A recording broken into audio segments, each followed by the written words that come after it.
Au bord de l'Aveyron, Villefranche-de-Rouergue est l'une des bastides les mieux conservées du sud-ouest. Typique de ces créations urbaines du Moyen-Âge, ces ruelles tracées en damier m'ont mené jusqu'à la place Notre-Dame, centre névralgique de la cité. Bordée de belles maisons de style gothique et Renaissance, enjolivée d'arcades, elle accueille chaque jeudi, à l'ombre de la collégiale et de son puissant clocher-porte, un marché gourmand où j'ai goûté et respiré 1000 saveurs occitanes. Gâteaux à la broche, aligots, charcuterie. Toute l'année, de nombreux commerces de produits locaux et artisanaux animent le cœur de Villefranche. C'est justement grâce à un passé commercial prospère que la ville a pu se parer d'un patrimoine exceptionnel. Les demeures de marchands comme la maison Combette, avec son élégante tour d'escalier, ou la maison Gobert, la fontaine du Griffoul, jadis lieu d'approvisionnement en eau. Et surtout, l'ancienne chartreuse Saint-Sauveur, chef-d'œuvre du gothique flamboyant, bâti à la fin du XVe siècle, à 2 pas de la Bastide. J'ai été notamment frappé par les proportions du cloître, l'un des plus vastes de France, et par l'harmonie de ses perspectives. Sur les quais de l'Aveyron, j'ai ensuite découvert le théâtre à l'italienne de Villefranche, à la riche saison dramatique et musicale.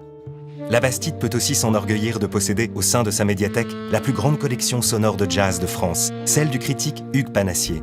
Dans la chapelle des Pénitents Noirs, ornée d'un remarquable plafond peint, les sonorités du serpent, un étonnant instrument baroque, résonnent régulièrement. Dans la chapelle Saint-Jacques, on m'a appris que Villefranche était située sur une variante de la voie du Puy-en-Velay, l'un des chemins vers Saint-Jacques-de-Compostelle, l'actuel GR36. Un chemin de grande randonnée que j'ai emprunté vers le sud, le long de la vallée de l'Aveyron, véritable charnière paysagère entre le Ségala granitique à l'est et les avant-causes du Quercy calcaire à l'ouest.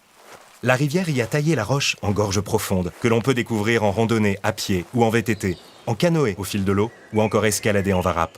Je m'y suis accordé une petite baignade avant de reprendre ma route vers le bourg de Najac, classé parmi les plus beaux villages de France.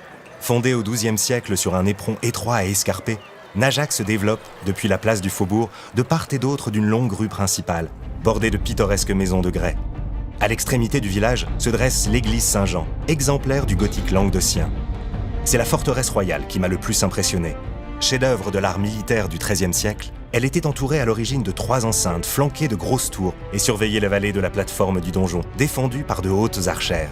La vue sur le village et les alentours y était époustouflante. J'ai bien sûr goûté à la foisse de Najac, cette délicieuse brioche aux fruits confits, célébrée en août lors de la fête de la Saint-Barthélemy. Najac s'enfièvre aussi lors du festival médiéval, en mai, et du festival en Bastide, qui voit chaque été le village, tout comme Villefranche-de-Rouergue à la même époque, s'égayer de spectacles de rue et d'animations théâtrales. Au cœur du pays d'art et d'histoire des Bastides du Rouergue, Najac et Villefranche m'ont permis de rayonner sur un territoire propice à de nombreuses découvertes. Les grands sites de Cordes-sur-Ciel et de Figeac, à 30 minutes à peine en voiture, ou encore la belle cité médiévale de Saint-Antonin-Noble-Val. Tout un programme.